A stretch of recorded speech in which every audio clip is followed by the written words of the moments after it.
Bathing the baby. So babies actually don't need to be bathed as much as adults do. So they're not as stinky as we are. So they only need to be bathed about 2 to 3 times per week during the first year.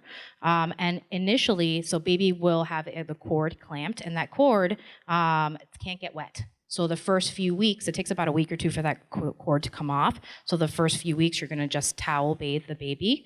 No dipping in water at that point until the stump falls off. So baby's first bath, you're going to want to be gentle.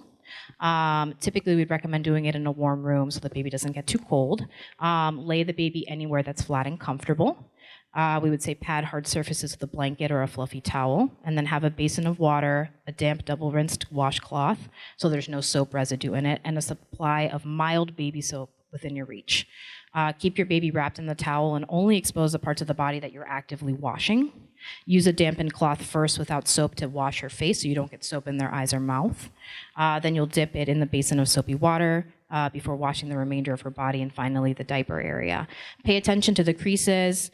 There's lots of creases. So a lot of babies, and especially as they start getting bigger, they're going to get more little rolls and folds. So always make sure that you're lifting and looking in between all the little folds because there's a lot of areas to clean.